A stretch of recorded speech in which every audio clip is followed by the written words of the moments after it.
Mike's alive in 3, 2, 1. Let's start the show. Damn Good Time Podcast.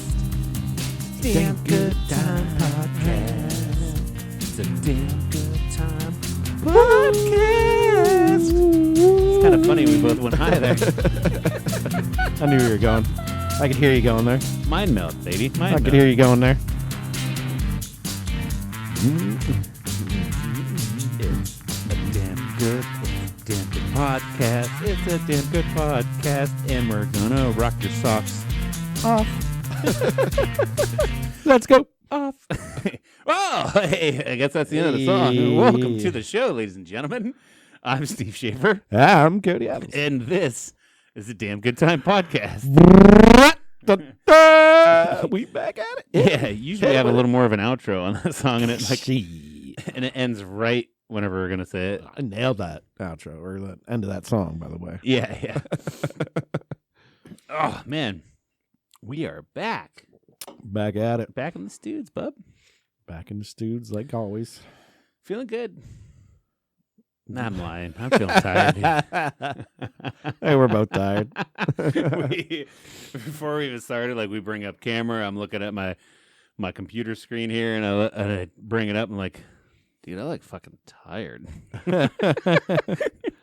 Well, recently we've been starting earlier, but today, Yeah, a lot of.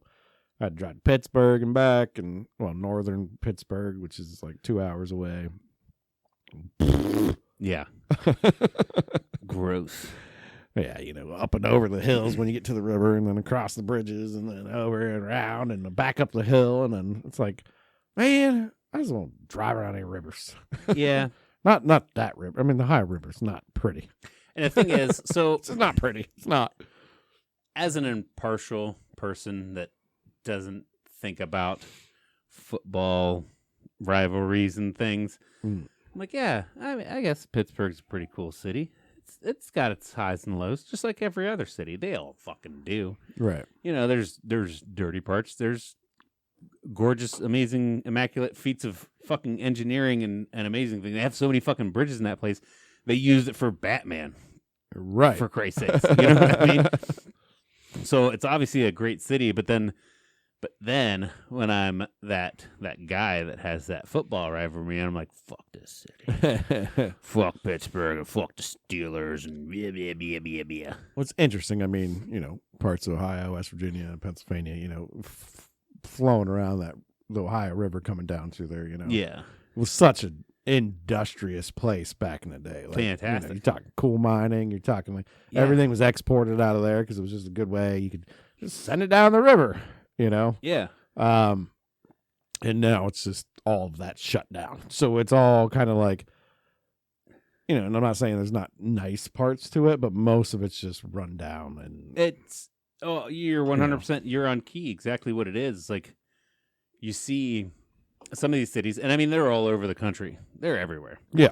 I mean, we got a tiny one in our backyard called Mineral City. Right. You know what I mean? Yeah. It used to be a booming mineral mining town, Yeah. and now it's, no offense to anybody that's a good person and living well in Mineral City, for the most part, it's kind of trashy. You know what I It's mean? pretty run down. I mean, it's not that there's not some nice houses in it. I'm not saying that. Oh, there's gorgeous. There's people with money there still. but there's quite a few just houses that are just Yeah. either abandoned or neglected or just like, Well, that's the funny thing is there's people with money in Mineral City, but they don't spend it in Mineral City. no, well, You know? where are you gonna spend it? Steinix Bakery Steinix Bakery. or the drive-through. I heard the TV Tavern is coming back alive. TV Tavern which is is a high good. place. They have a Dollar General got smacked right Oh fuck yeah! They got a DG. because of course if there's a small city, The General. if there's a Salute you. small area with 100 houses around it, just throw a Dollar General down For bam. sure, dude. It's for gonna sure. make money. It's printing money. But no, it is crazy, like you said about Pittsburgh, and then there's other, especially like it's weird when you see bigger cities where they have that section where it was dedicated to like steel mining or coal mining or and I guess maybe not even steel mining, but steel production, Right. coal mining, coal purification, all the kind of salt of the earth, the real hardworking motherfuckers, and then that gets pushed off to the wayside, and now you have all these like abandoned factory buildings, and to me, Massive they're buildings. huge. Massive buildings. And All they're- down through that river. and they're I mean, so neglected. Like Mm. nobody's going to be able to take them over, and like it's not like an Amazon's going to come in and like, oh, we can refurbish this. There's if they do, they'll just tear it down and like build their 100%. Yeah. their cookie cutter fucking facility because they all look exactly the same now everywhere you go. But me, I'm like, man, if I won the lottery, I'd buy that big ass factory, just that empty fucking shell, and then maybe put a cool media room in there, like a big movie theater. The amount of rehab you would have to do.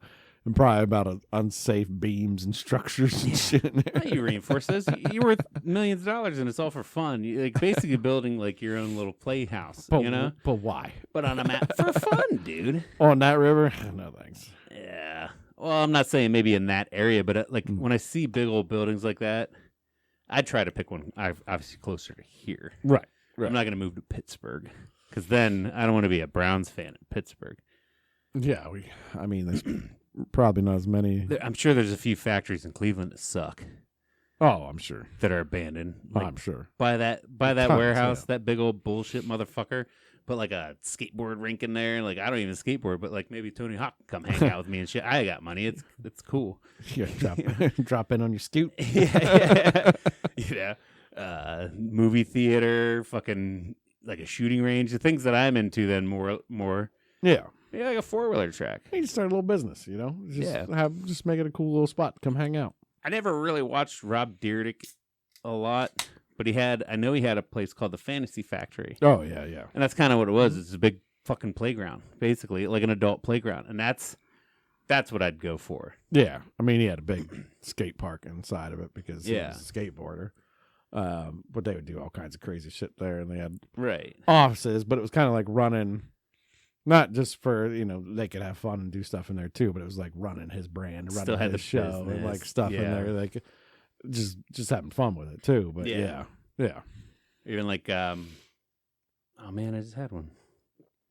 But I lost it. Never mind. Yeah, you lost it. It's gone. It's Like gone Neverland Ranch. Yes, that's exactly what I'm going to do.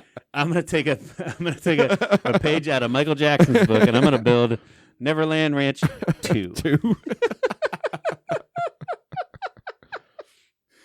Nope, not going to do that. That sounds weird. Adults only. Oh no, almost like Rogan. Like, I don't know. I haven't heard a lot about his Austin setup now, but I know he has like a fucking gym. I know when he was in LA, he had a big old gym. He had like pool tables. He had the archery simulator. Like he had cold plunge tanks, the sensory deprivation tanks, like all this cool shit. Just cool shit, just toys and fun things to play with. Like, oh man, you want to come over, eat some shrooms, and just hang out in the sensory deprivation tank No. for like an hour?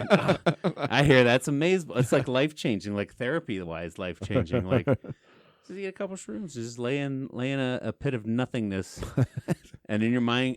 And actually, I've heard you don't even have to be inebriated. You can go into that bitch sober. Yeah, that's what I've heard. If you're going sober and just kind of zone out. And then it's like meditative kind of, Yeah. Mhm. I want to try that. I also want to try cold plunging. A good sauna. Hey, say just start with your shower. Just barely turn that bad boy on and just get beamed with cold water. I've done that a couple times. I was trying to get into it, and I did it for like 2 weeks, 3 days a week. So I did it a total of 6 times in the cold shower. Yeah. And the thing I don't like about the cold shower is you gotta like rotate, Right. so you're constantly in shock. You don't get a chance to really get used to it. Where I feel like if I was just immersed, I could hang out because I did it. We got the big jacuzzi tub, so I filled it with cold water, and I dunked myself in it. It wasn't as cold as like ice cold, but like after you're sitting there for a second, you get a chance to like kind of get to your zen point and focus and and you get used to it. Whereas, like, if you're just constantly spinning around and doing things, you can't calm down and just embrace because you got to do stuff, Right. you know. Whereas I kind of got to that on the front side of me, but it's like, well, now the back side of me is more. I'm not thinking about it too much. Now I got to rotate, you know. But if you're just immersed, like it's actually. Gotta wait till spring and fall at the lake and just jump off the boat straight in. I wanted to do that. Remember when we, for those that follow us on Facebook, we had a fall shoot, the one and only photo shoot we really did, Right. and it was like 50 degrees out, but the lake was probably like 35, 40. And I was like, I'm just gonna jump in. You're like, no, don't do it. And like, because Justin and Randy were with us, like, no, you're gonna like get in, you're gonna seize up, and we're gonna have to come get you, and we won't be able to save you. I'm like, no, I won't. Just let me dip in the water. Just let me jump in and embrace it. I don't think it was that cold. Well, the water wouldn't have been that cold yet, but we hadn't snow on the ground or anything. It's probably same temperature as the air. I mean, it would have, It's not necessarily the fact that it's the same temperature as air. It's the fact that it sucks the temp out of you faster than air does. Oh, yeah. No, 100%. You And know? 50 degrees is cold. 50 degree water is It's fucking cold. cold. Yeah. Like, you can get hypothermia if you're in 71 degree remember water jeans. long enough. You know? We were in jeans and flannels. Yeah. And then we were like, shin high in the water, and my feet were ice balls. You know what I mean? Like, yeah. Because it's 50. I mean, like, if it's 50 degrees and you're like, 50 degrees, that's not that cold. It's like, that's cold. That is cold. dude, jump into a 70 degree pool, and you're like, this is fucking cold shit. Oh, yeah. Yeah. Your shit ain't heated. Why am I even here? You know? If you Like, jump into like 70, I think our buddy Eric's, his pool when we first got there, it was like, and it was 90, 100 degrees that day. So, it feels amazing, but it was like 78 when we got there. yeah. And that, like getting a 78 degree pool does not feel that Feels a little warm. chilly, yeah. You're like, oh, And you got to get used to it for a minute, you know? yeah. But they say like cold water is like one of the best things you can do for you. So they say it releases and Liver shock endorphins and proteins stuff. and all kinds of. Burn brown fat, releases endorphins, and Yeah, I'm like, where do you get all this info from? Gary Brecka. Yeah. We've done studies. How you know that liver's doing that? You just like draw blood as soon as somebody get cold shocked and then you test it, I guess. think they do, But, yeah. I mean, that'd be the way to do it, but I think they 100% do. yeah. It kills inflammation, Well, and that's one of the number one sources of pain is inflammation.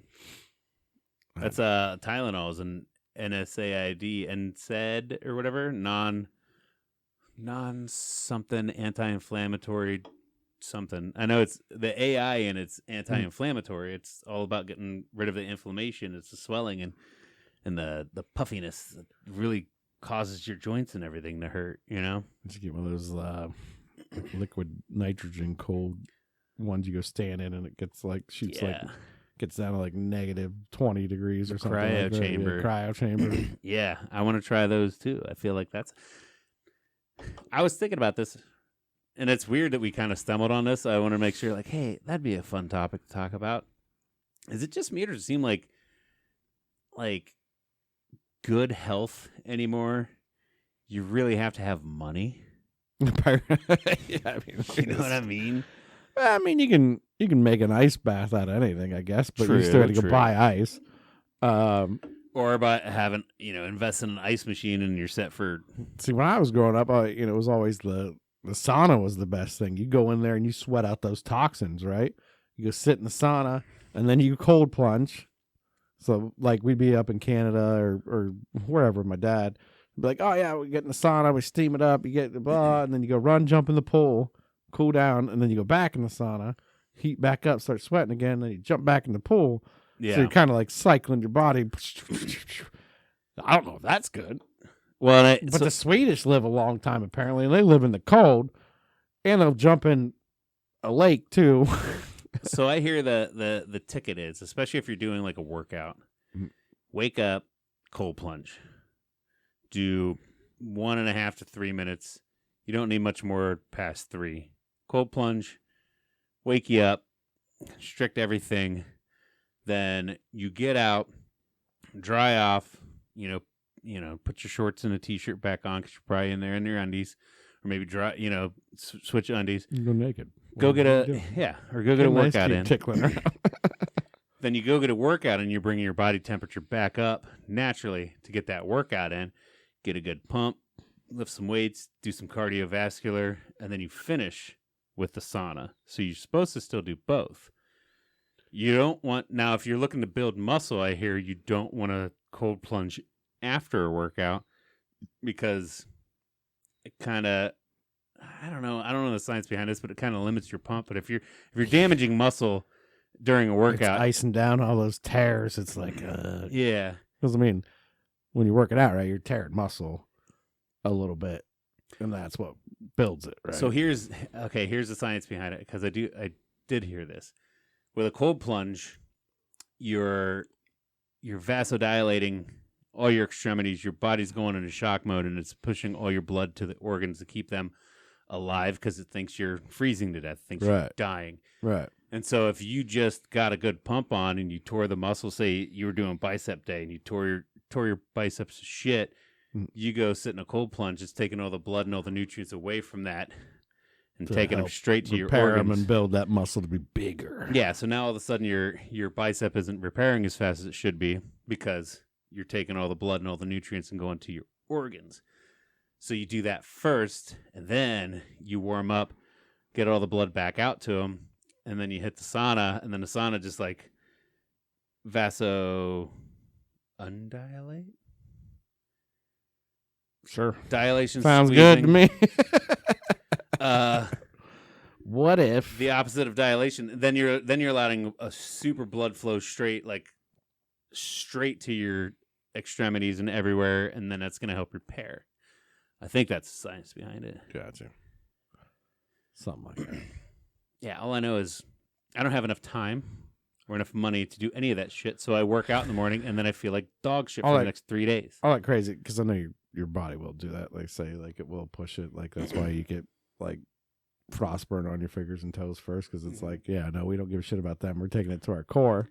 You don't need fingers to live. No. We're taking organs. We're taking our core, we're taking our brain, whatever. Isn't it crazy your body automatically does that? Yeah. Like it's some kind of like fail safe in a computer. It's bananas. Like, no. Like, we don't mentally think about it. Our body just organically does it. Yeah. That's weird. Yeah.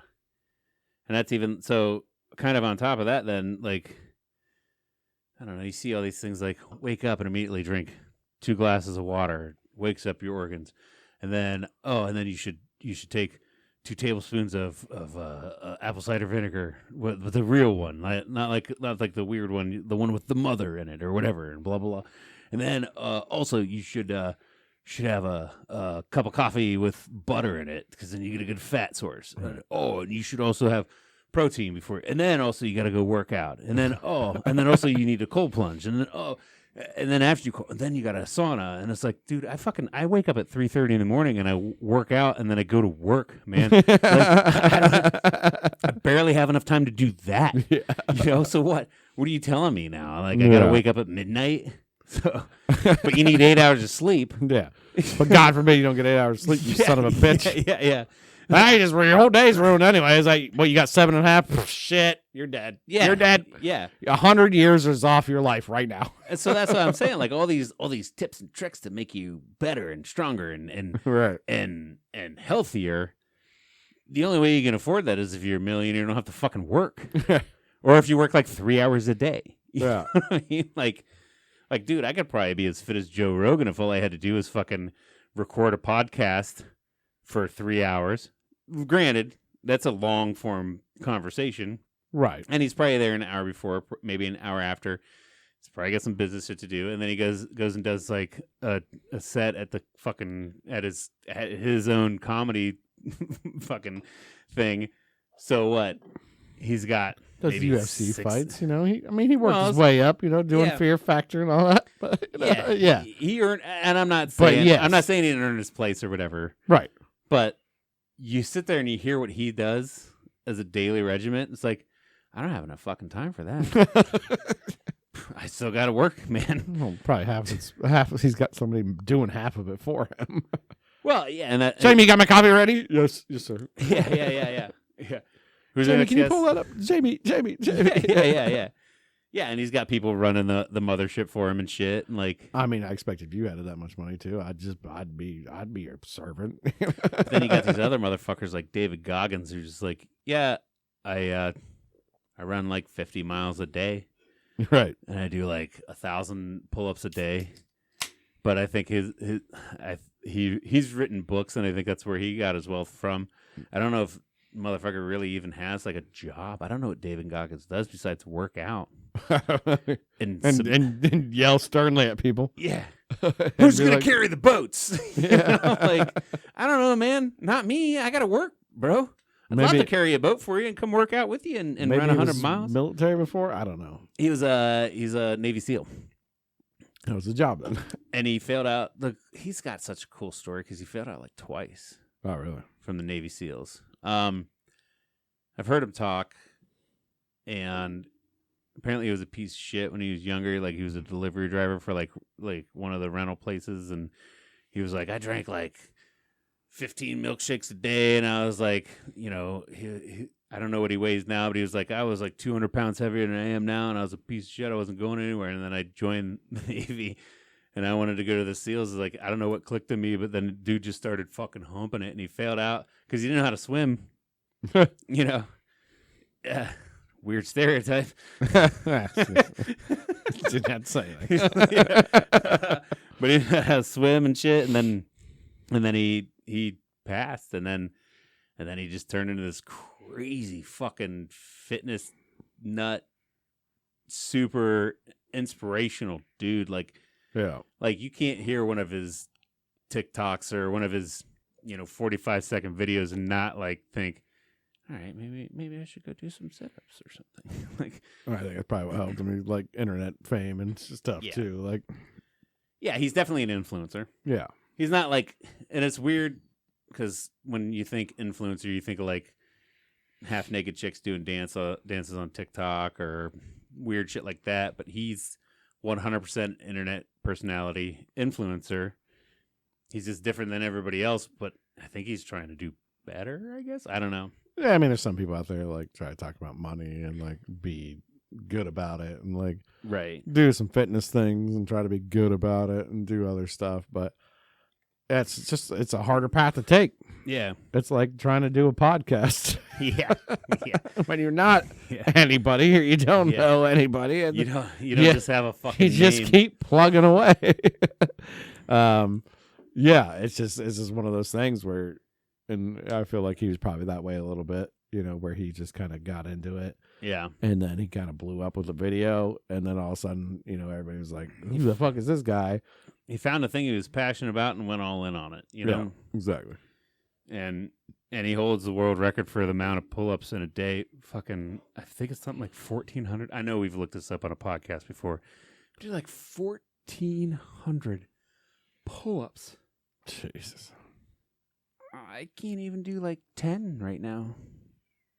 Like I couldn't even give me 5 minutes. I could probably pull 10 out. I'm hoping I got one.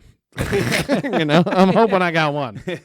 And I think I could probably do one if I ran and jumped. Fucking bananas, dude. Yeah. Give me a little momentum. Oh, yeah, I got it. Yeah.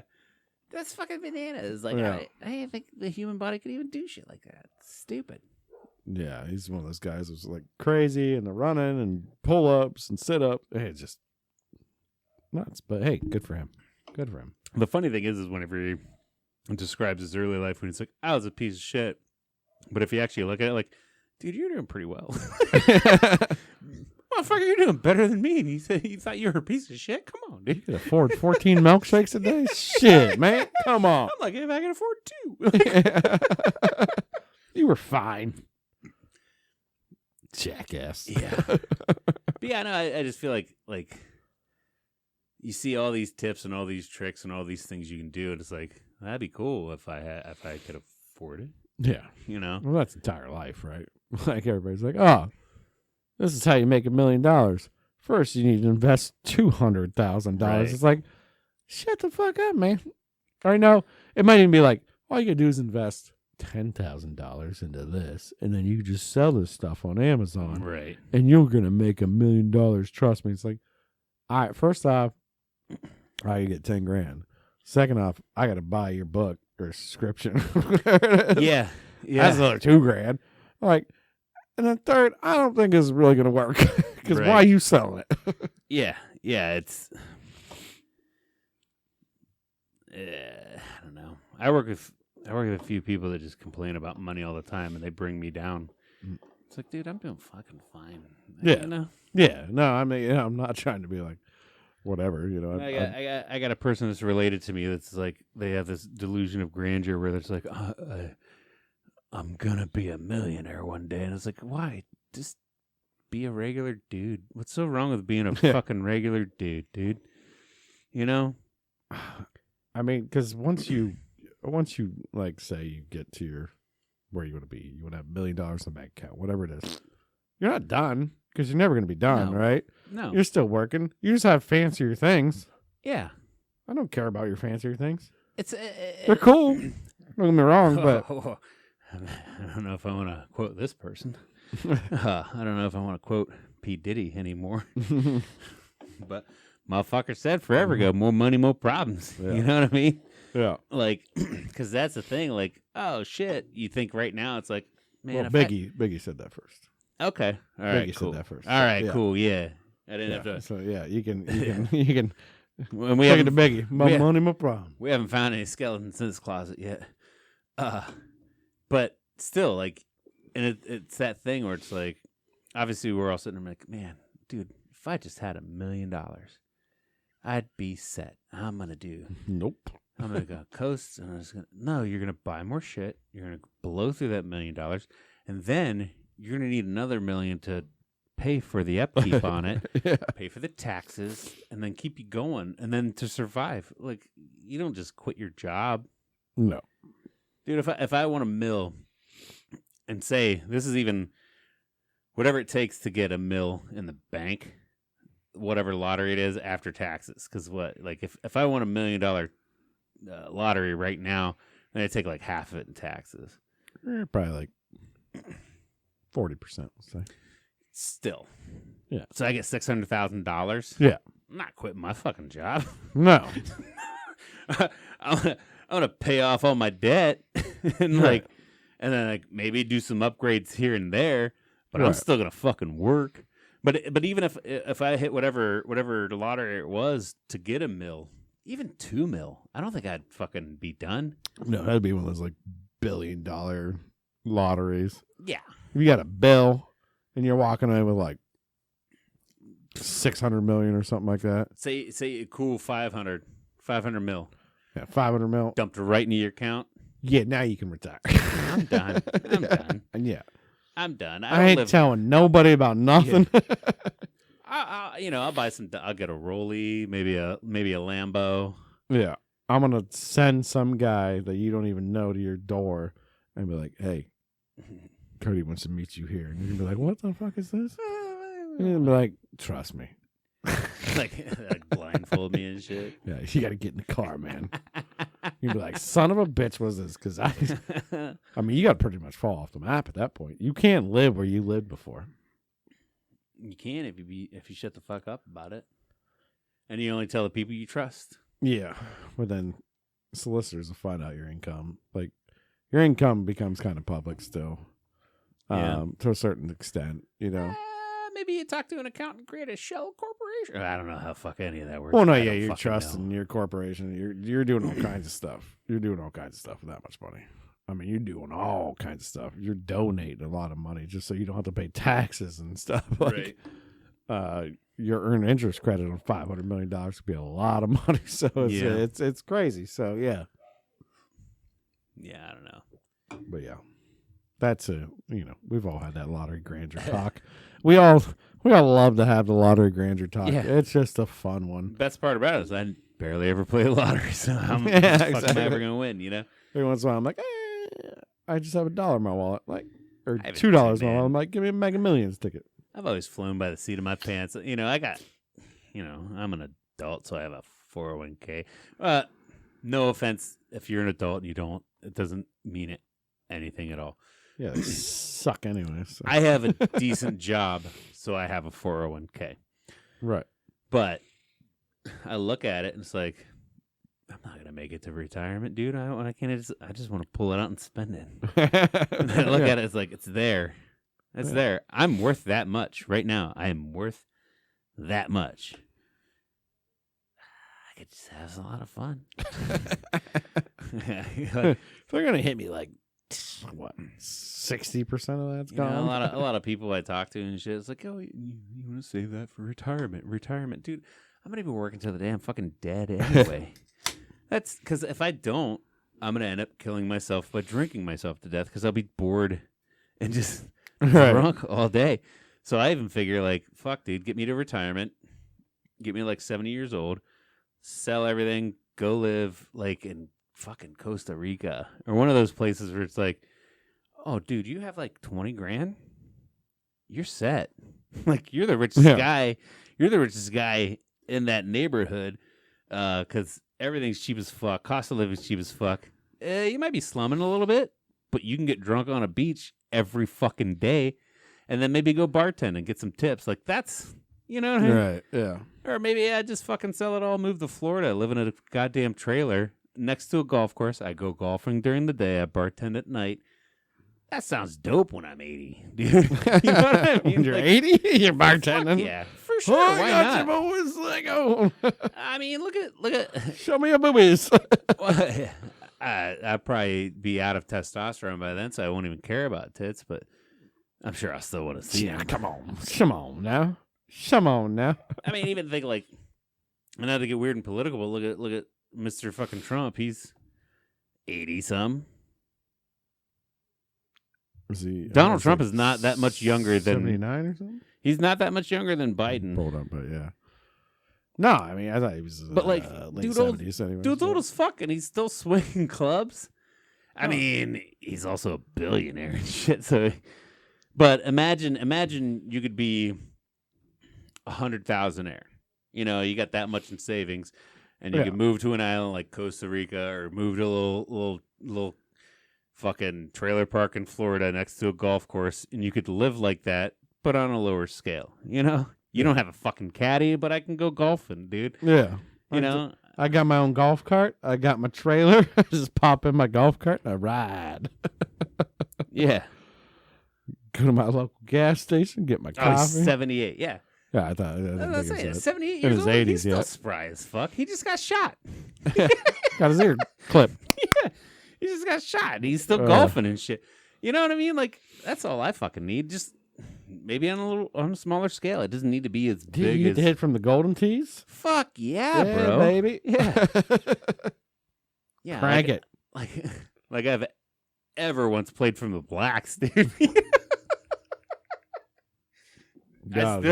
I still, I'm pretty good physically. And like, oh, we're going whites. I ain't gonna blue. Let's go whites. White's fine. Yeah.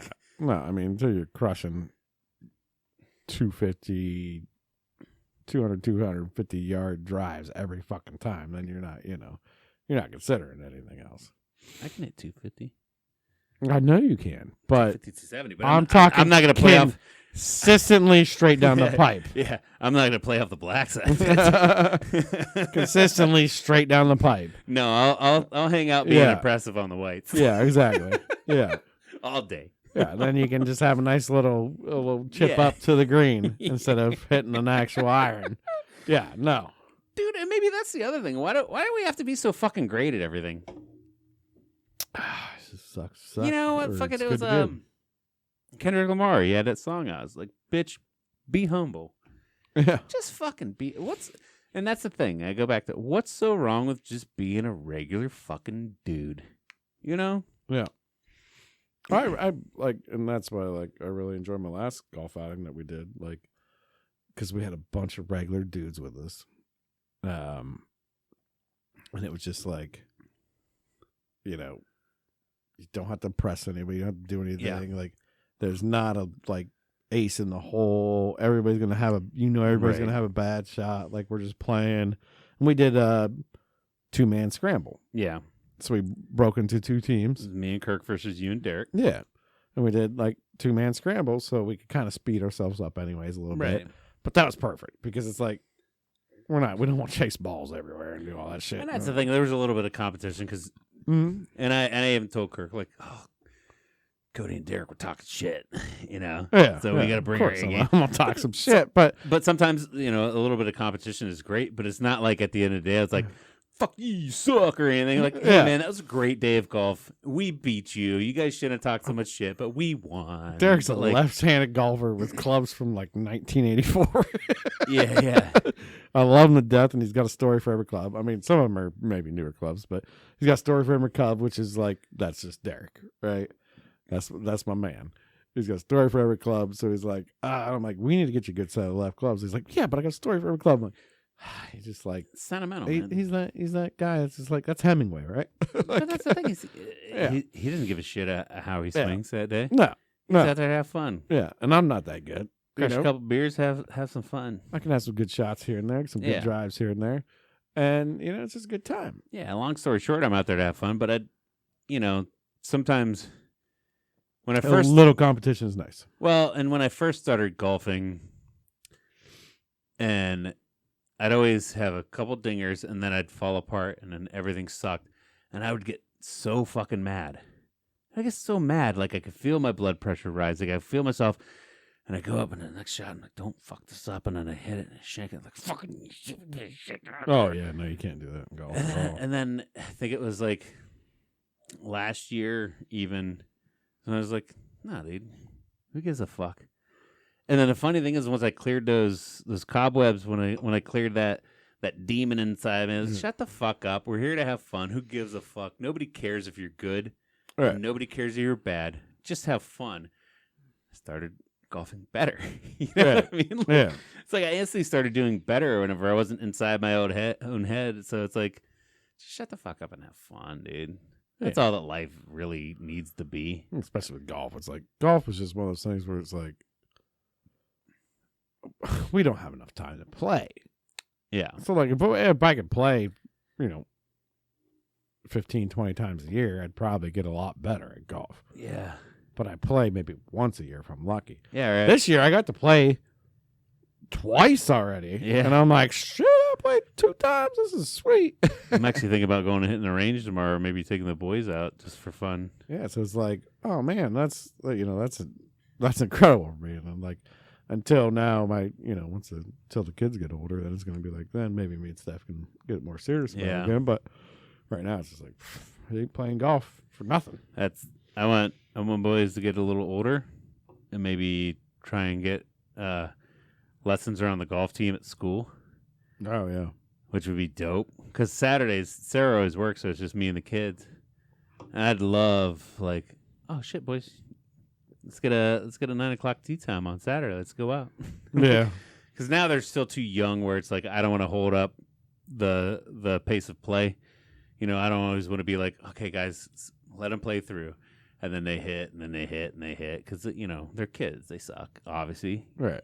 Unless your dad beat the shit out of you when you were 3 years old and made you play it every day. Tiger. Yeah, you're never going to be a fucking Tiger Woods at 12 years old, Yeah, for sure. So I just want to, I'd love for when they get a little older, maybe a little better, where it's like, they're double bogeying holes, maybe trips. If they could triple bogey every hole, like at least we can keep a pace of play and not have to worry about holding up people behind us. Like, let's go golfing this morning. Come on, guys. Get the mechanics down, then Yeah. figure out how to hit it straight. Yeah. All right. Well, shit. Dude, he's fucking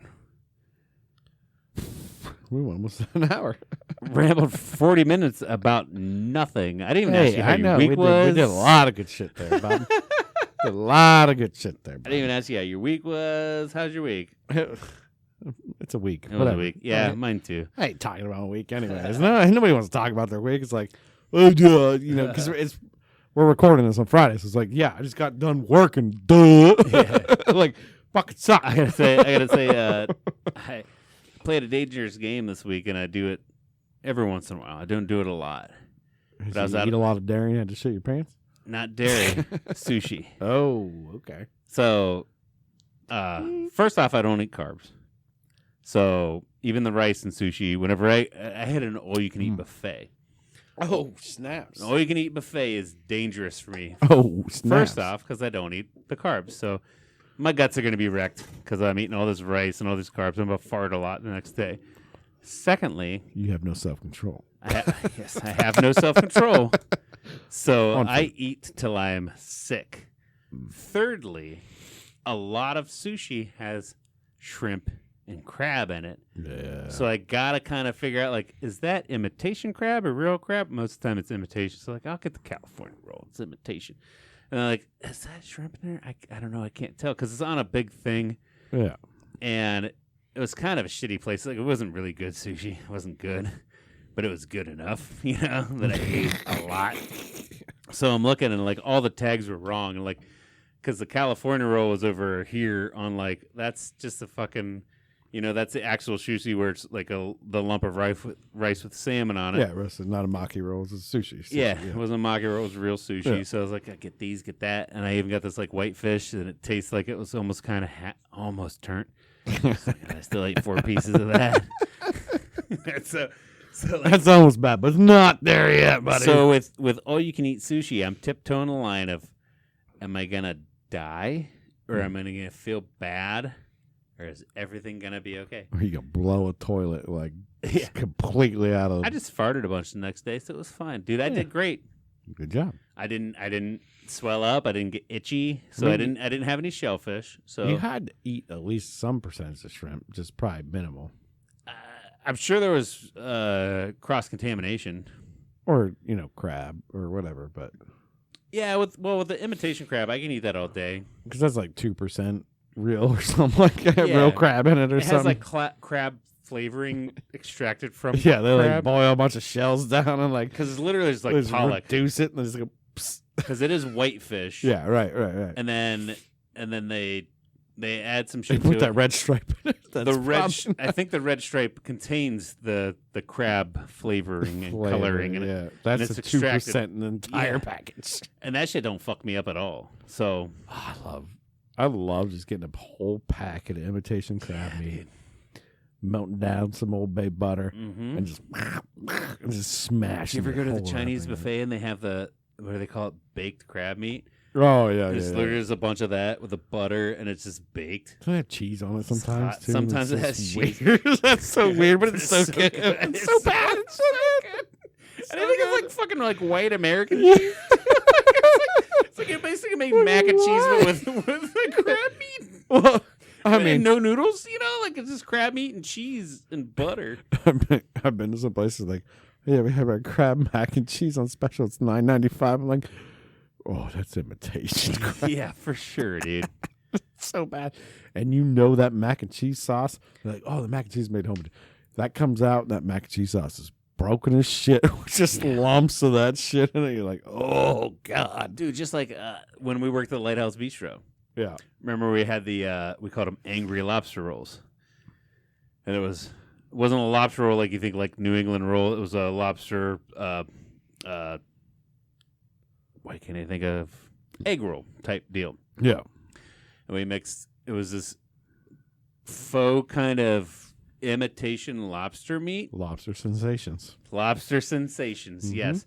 Where it was like 60% pollock, 40% lobster. Yeah. So it was like imitation crab meat, but there was a little bit of lobster in it. I'm going to tell you that's most people's lobster mac and cheese, by the way. Exactly. Sorry. Exactly. But it is. Unless you see like a big claw. But that's made to look like lobster, too. Yeah. Well, here's the thing. I'm allergic to lobster, and I could eat that. That doesn't make sense. I was able to eat it. That doesn't make any sense. I didn't eat a lot, but I get it because you'd make the filling, and before you rolled into egg rolls, I would like take it yeah, that tastes good. Yeah, we sold the shit out of those. Fuck yeah, dude. Like They were deep fried fucking lobster roll, whatever wildfire, we called dude. it. Yeah. I forget, but yeah. I think we called them angry lobster rolls. I think it was on the menu as angry lobster rolls because we put like sriracha mayo in the filling, so it was like kind of spicy. I don't think we called them angry. I'd remember that. Spicy lobster rolls. Spicy lobster rolls, I think is what we called it, or something like that. Okay. Not angry. I remember angry. I think they were angry lobster rolls because I stole that. I stole that directly from like the Big City Chop House. But I think they called them angry lobster rolls, and when we we put them on the call them menu, something else. and when we put them yeah. on the menu at Lighthouse, I changed the recipe up a little bit to make it better, and I think we called them spicy lobster. Yeah, I rolls. think it was just spicy lobsters. Yeah, I don't think we called it angry. I was like, I will remember that if we called him angry. that yeah. 'Cause This lobster was pissed at you. yeah, Eat him. that's probably what it was. I think it was because I even remember thinking like that's kind of gay. Like, it's kind of a dumb name for it. Like, It's so mad at you. yeah, it's angry. It's hot and it's We greasy. called them spicy lobster It's rolls. gonna burn your mouth. Yeah. No, we sold a ton of them though. Fuck yeah. But Sriracha aioli, dude. Oh my god. Oh yeah, all day. I love sriracha aioli. All day. All day. We even like did started doing quesadilla rolls like that too. Mm-hmm. Mm-hmm. So yeah, it's just fun. Just wrap everything in wonton paper and deep fry it. By the way, and this isn't one thing I can take credit for because it was there when I first worked at the Lighthouse under without naming names, the two guys. Yeah. And we'll just say Mush had that quesadilla mix. It was the corn, the peppers, the cilantro, the seasoning, onions, and chicken. You just mix it up in the bowl, and you could portion it out, like put it on a quesadilla, bang, bang, boom, bro. boom, ready to go. Yeah. Easy peasy lemon squeezy. The most delicious fucking quesadilla. Corn and in there too. I think, right? yeah. I think I thought it's like corn. Oh yeah, okay. Yeah, corn, cilantro, onion, Yeah, it was just red like peppers, like chicken, a pico queso ready to some go. chili Just- powder. We put it in little sandwich baggies and popped it. You Yeah. pop it on anything. Yeah, you put your tortilla out, slap that on the flat top next to it to heat it up, scoop it in the tortilla that already has the cheese melted on it, fold it over.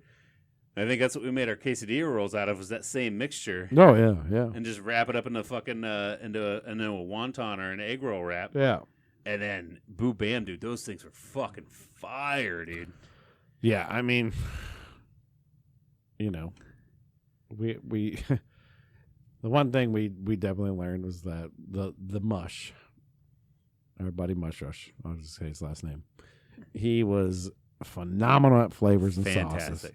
The man made the best dressings, sauces, Seasonings. just seasonings. Just the man was a flavor king. He's a flavor Dude, king. Yeah. Um, And that- he was also really because he worked for places that were super fine dining. Like he had that background. Yeah. Like, he had magazine write ups and like all the shit, all these accolades. Like dude was graduated top of the CIA. Like he was. Yeah. he was the man. CIA is in Culinary Institute of America, not No, he killed people too. Yeah.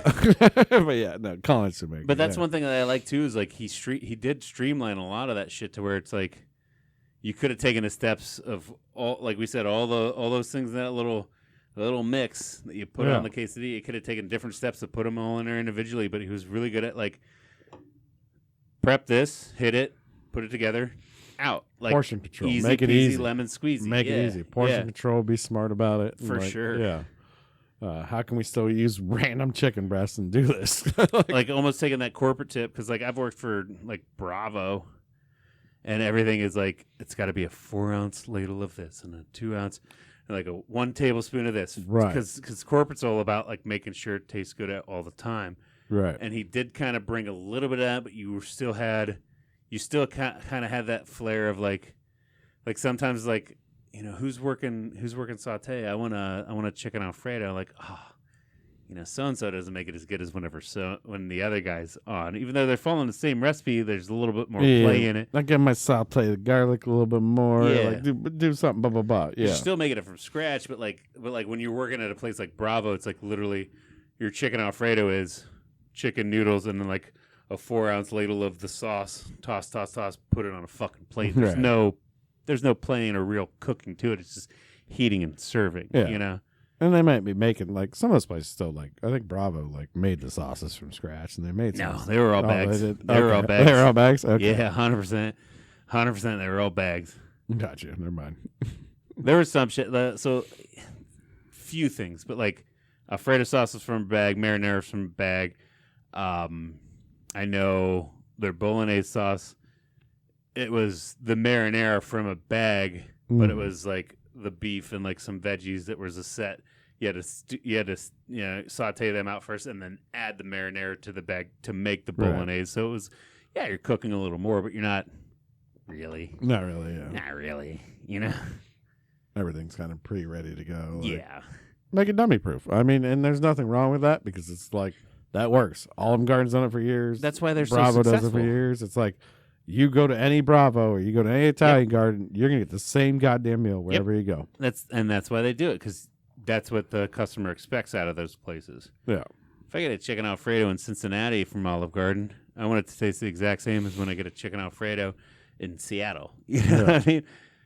But if I'm going to Cincinnati or Seattle, I ain't going Olive Garden. A fucking Olive Garden. Honestly, if I go to my back fucking yard, I'm not eating at an Olive Garden. I mean, if it's right back there, we might. But that's only because we drank there for so long that we need something. Yeah. I get rid of Alfredo. I'm going to suck it down. Gentlemen, you're not allowed to eat here. Why? Because you just bash us all day. Yeah. I'm trying to think of the last time I ate at an Olive Garden. I must have been like 20 years old. Couldn't even tell you. 20 years old. Couldn't even tell you. I remember Olive Garden isn't Darden, is it? You have one in North Canton there, but No, I'm saying Darden Restaurant Group. They do. oh yeah. Is I that don't know. is that Olive Garden? I know they had like the Bahama Breeze. They had Smoky Bones. And they had an Italian joint. I couldn't tell you. Is that Buca di Beppo? Buca di Beppo. I mean, I'm gonna go to Buca di Beppo though. Buca di Beppo. It's just another. It's a different version of Olive Garden. Buca di Beppo. Hey, oh, a little bit of breadsticks here. Olive Garden. Dun, dun, dun. Darden's family of restaurants feature some of the most recognizable brands of service dining. Yeah. Olive Garden, Longhorn. I didn't know Longhorn was Darden. Oh, Yard House. Yard House, Ruth's Chris. Oh my God, get out of here! I'm Just never Darden. going to another Ruth's Cheddar's. again. Oh, I'll tell you what though, Cheddar's got some shit. Cheddar's got the best fucking chicken tenders I've ever eaten, and they are hand breaded and they are fantastic. Yeah, you just got to make sure you do. Like, they probably just have everything. Like, you do this, and you do this many reps, and you do this, Yeah. and you do this many. Like, it's just down to a science. And there's nothing wrong with Olive Garden opening a bag of sauce. That sauce was still probably made in the kitchen. Yeah. By a bunch of chefs and just packaged And a giant sent commercial it. kitchen. Yeah. Yeah. A big processing plant To their recipe. to their specs, Yeah. to the T. Yeah. But so that's what I was thinking is I remember there's no way this guy, I'll shout his name out. I haven't seen him since college. Jonathan Patterson. He worked for Darden before he went to culinary school with us. And he still had like the Darden employee card. And that's why it was like 6 of us. We went to Olive Garden for dinner once. He's like, I got an employee card. We'll get like 30% off. It's like, yeah, let's go to Olive Garden. And that would have been like when I was 20 fucking years old. So that's the last time I've been to Olive Garden. That's what I was thinking. And that's why I was wondering Darden, like it had to have been I that. still can't recap last time I was there, man. Yeah. I Yeah, can't that even. was- The last worst restaurant I've been at would have been. There's probably Applebee's a few months ago. Yeah. Wait, was it Applebee's or was no? I think we went to Red Lobster. Dude, I'll still hit a bees up. I think it was Red Lobster, and you know what's going to be sad? All the Red Lobsters are going to close. The bees are going to close eventually. Like they're just not making it anymore. Well, the Red Lobster is going. They just filed bankruptcy Right. because they had a terrible promotion. They did one of the all-you-can-eat shrimp deals, and within a month they lost $2 million because they didn't realize how much shrimp everybody would eat in an all-you-can-eat shrimp environment, and they didn't price it right. And so that's one of the main factors of why they hit bankruptcy. But I did hear But if 2 mils going to break Red Lobster, that's not good. it's Yeah. not breaking them. They're filed for bankruptcy for protection. They're not done.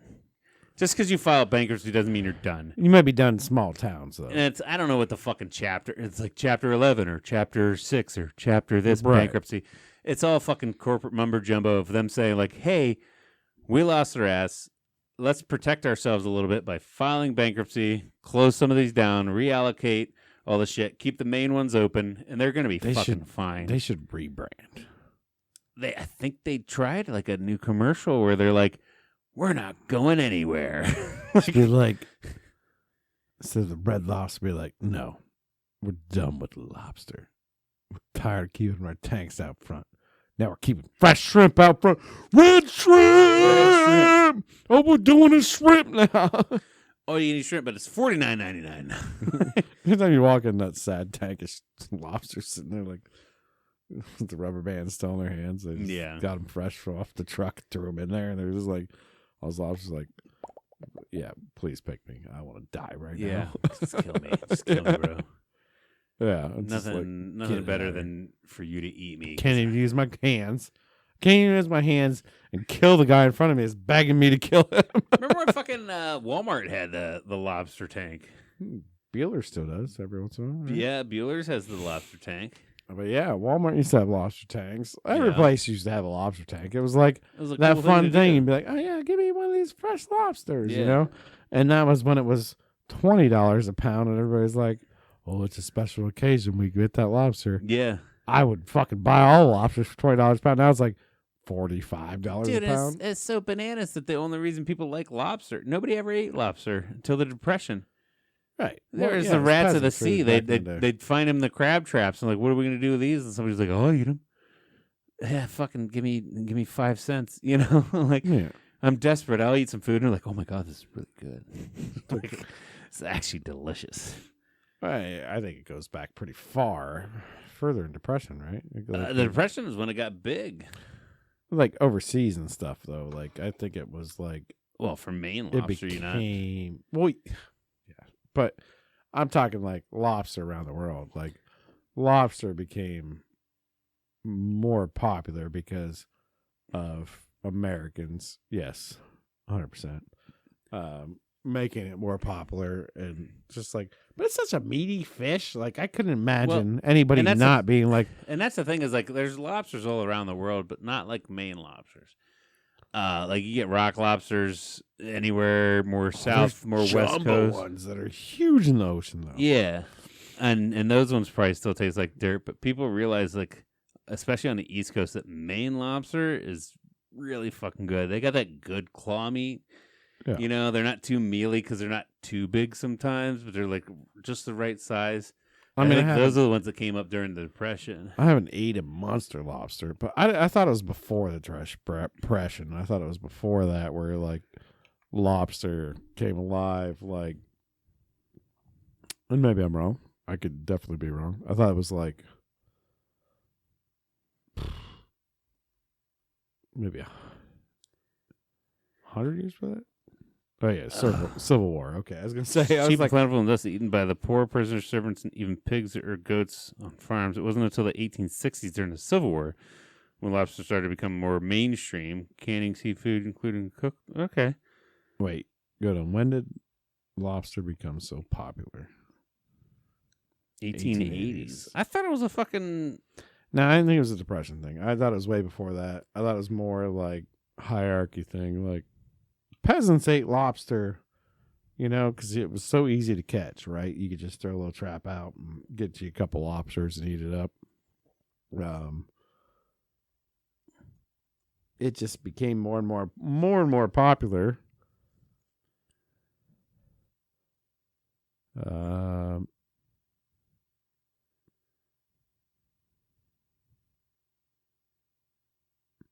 Yeah. So yeah, it was early on.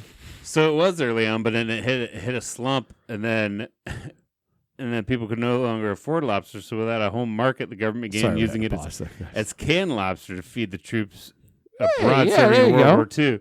Nice. So it was a thing, and then it was like, well, we have all those lobster. It was just hitting its stride. It's like, oh my god, everybody's Yeah. like, oh no, I want a lobster. Like, oh, so it had God. its rebirth. And they're like, all right, well now you're gonna Okay. pay. Now you're gonna pay $2 a lobster. And It had everybody's like, two son of a bitch, It had two spikes. $2 a lobster. It had two spikes. Yeah. So, but yeah, I knew it was like a long time back. It was Okay. like peasant food. Like long ago, it was just peasant food. Like, Yeah. I'm talking like Yeah, I think in medieval times they were like, no, we don't eat these little spiny bitches. Fuckers. And then it grew and grew. Like, Yeah. just slowly, that was the peasant food, but it was like one of those things where peasant food becomes gourmet food. Right. You know, probably like the pig. I bet when the pig first started Yeah. out, the pig was probably peasant food. Oh, Who for wants sure. to eat a goddamn pig that's rolling in mud and eating slop all the time? Yeah. But then all of a sudden they started cooking it up, the pig. Yeah. Down there, some guy like, No hands. well, if awesome. I smoke it and I use its belly and I do this and I Yeah. do that and I do this shit. Now you're paying like $2 a pop for a rib. Yeah. You know? Like And chicken wings. Oh, let's take fucking chicken wings. chicken wings, dude. Chicken You're wings not an wrong. easy one. Chicken wings an easy one because Yeah. that one does not go that far back. Mm-mm. You know, that one was the one that was like, I think that was like the 50s or something. Like Actually, that. really, I'm Chicken gonna- wing was scrap meat. Yeah. Scrap meat. And, you know, obviously it comes down to the buffalo chicken wing where it's supposed to have started. 1977 70s and 80s, right? in the city of Buffalo. yeah. All right, so dude, The not long ago, man. yeah. In the whole grand scheme of timelines and things. We may have told the story before, but I've heard the story before, and some people claim it's true, some people don't. It was a kid, his mom owned the restaurant, him and his buddies were out drinking. She owned a restaurant bar or whatever. They came in late night like, Mom, we need a snack, we need a snack, we need a snack. She's like, all right, I'll get you something, I'll get some. She walks back in the kitchen. She had all these chicken wings laid out. Probably the bone and the whole wing laid out, right? Yeah. To make stock. She was going to start her low simmer stock for the night or something like that. I think something. Perfect kind of meat for the stock. So much connective tissue Yeah. there. She's like, you know what? Fuck it. I'm just going to throw it in the fryer. And these guys are so drunk, I don't care. Did that, hit him with like, I don't even know if she hit him with sauce, maybe whatever. I think maybe she had a little sauce or something once she threw him. Threw the whole bowl in front of him and said, here's the scraps. You eat the scraps. They fucking smashed them and loved them. Yeah. And then we're like, that was the best meal of our life. And you know what? I know that reaction because you're drunk and you're hungry. And your mom just, it's like, she's probably pissed. Like, you guys ain't getting shit for free. Here's my scraps. Cooked them up. All right, here we go. Here we go. This article says most people believe that Teresa Bellissimo, co-owner of Anchor Bar in Buffalo, New York, created the original buffalo wings. The story goes that late one Friday night in 1964, Teresa's son Dominic brought a group of hungry friends to the bar and asked the mom to make them something to eat. Allegedly, Teresa cut up some chicken wings, which would usually go in a stock pot for soup, fried them, doused them in a spicy mystery sauce, and served them with blue cheese dressing. Word got around, and people have been flocking to the Anchor Bar for those wings ever since. Now, there is a sidebar, but many others believe that John Young, then owner of John Young's Wings and Things, also in Buffalo, is the actual inventor in 1963, one fucking year. John started selling his wings fried whole instead of the two similar pieces you normally see, and topped with mumbo sauce, a spicy tomato-based condiment. So, 2 claims to fame. here's the thing. They could both be right. Yeah. You know what I mean? Maybe John Young did it first. Right. And everybody's like, I don't want your scraps. Right. But she got the kids. Because it's always, I feel like wings is always like a young, it started as a young kid and thing. she cut them. She's like, I'm going to cut this wing off this because they're not going to fry at the same time. Yeah. Like, she was a smart But cook. even like growing up, like, do you ever think like your parents were just like, oh, we need to go get wings. It's wing nights. Or do you remember in high school and kids were like, oh, we got to go to this restaurant. It's 10-cent wings at this place. Like, what? What's wing night? Yeah. And then all like, I just remember being in football and like all the football kids would like go there for wing night. Like, I've never had chicken wings. My parents never were like, we're going out for wings. Right. It always seemed like a young Yeah, kid. no, I don't think I had that. Yeah, no, definitely not. You know what I mean? Yeah. I You think know? my parents were ever like, let's go out for wings with Yeah. us kids. Now, because it probably took longer to get to Ohio from Buffalo from, the 80s. Yeah, but I'm even saying like when I was like 16, 17 years old, I remember being in football, Broadway Brew House. on like it was Damn, either when Tuesdays or was- Wednesdays. It was wing night, and you get like 10-cent wings. And I was like, what do you mean wings? Chicken wings? What are chicken wings? Like, I never really had chicken wings Yeah. for 16 years of my life. I don't think. I mean, Mom, Dad, if you're watching, fucking text That's a me. good question. That's a good thing we got. Like, Because I do think I'm trying to remember my first experience with wings. Right? I'm trying to remember my first experience, and I don't know. Did my mom bring home a frozen bag and cook them up for us? Like, these are chicken wings. Or did, like, we go somewhere and get some wings? Or, like, one of my brothers was like, oh, I've heard about these wings. I'm going to order them, and then ate them. Or did my dad get them and, like, share one with us? And we're all like, oh, yeah, that's pretty good. That's Yeah. spicy. But, you know, you're a kid, and you're kind of like, but I'm tough, and I'm going to eat some chicken wing. You know, like, I don't remember the first experience I had with chicken wing, but that is a good call. It is very interesting. 'Cause I think it was, here it's telling us 64. Yeah. But in our area, I didn't think it was for us till like the 90s. Because, I mean, we're You just know what talking. I mean? Yeah. That's what I'm saying. We're talking about lobster and it's chicken wings. And it's like, but I know chicken wings didn't start until like the 60s. I don't think they got really popular until the 80s, Yeah. really. That's when they started just booming everywhere. It's like, Yeah, I mean, my mom was born in 53. So it's Yeah. not like when she was 11 years old, they're all of a sudden in New Philly, Ohio, going like, right. chicken wings? I'm sure it's like, here's You a know? here's a late night bar This snack. isn't Buffalo, New York, for Yeah. God's sakes. They're making chicken stock with them now. They can sell them for Twice. probably a penny a piece. Yeah. They're probably selling for a penny a piece. Like, whatever. I'm making an extra 5 cents or 4 cents a chicken. So Yeah. whatever. I do like it says that she cut it and then he was selling it whole. Mm-hmm. So presumably I would almost trust the other story because he's selling them whole. But I would trust both of them too.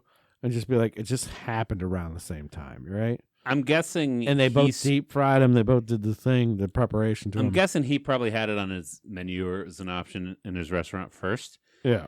And then, like I said, he just had it on a thing, and people were like, ugh, I don't know. But she got the kids. Yeah. And that's what I'm saying. It's like when I was growing up, the first time I heard her wings, it was like a young kid thing. It's like teenagers were going to wing night. And they're probably all hyped up with their buddies like, Yeah. we gotta go back to my mom's to get wings. We gotta go back. We gotta leave the bar and go get wings. Yeah. And they all ran there and be like, we get more wings. And she's Whereas like, all these "All fucking right, adults, yeah." all these fucking adults, like chicken wings. Don't you just use that for stock? Yeah, and everybody's looking around like, what the hell? And they're like, you know what, give me 6 of them wings there with a slapper and a flapper. Yeah. You don't even come to think about it. Like, I don't know. Oh, I know. We've cooked wings and shit before, but like if we go to a place, it's not usually like my mom and dad are like, we're gonna go out for wings. They're like, oh, we're gonna go out for barbecue. We're gonna go to this restaurant. And if the wings are there, like, I'm gonna get a bunch of hot wings or something. And they're gonna get like ribs. You know what I mean? Like, So we've also gotten to the point where a 40-pound case of wings yeah, outprices a 40-pound case of chicken breasts. yeah, 100%. Which is bananas. And we've also got to a place where a 40-pound case of wings is too much to cook for your two kids' birthday Yeah, no party, shit. where like 60 people are gonna show up. I overdid myself. Hey, I never want to run out of food. Like, Right, that's fine. they didn't go to waste.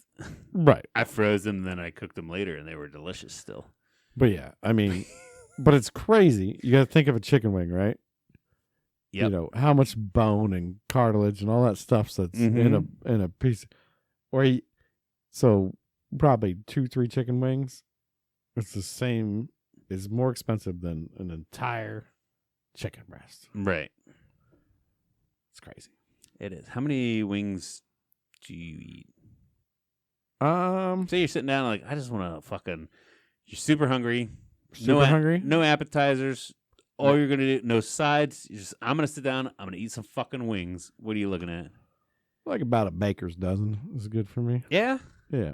Dude, I go 24. No, about a dozen. I had 2 does. I'm good with a dozen, Yeah.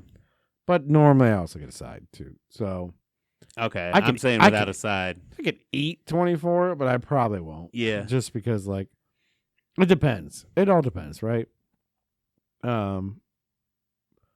I like to do if I get no side, I'm really hungry. I'd probably do like 18. I do 3 flavors. That would be my like that's perfect. You know. And I was just gonna say because I'll order 2 dozen, Mm. and I'll get to 18, and I'll be happy. But I'm like, I'm gonna finish them all. Yeah. Like, If I got 18 3 flavors, I'm really happy. which Because flavors?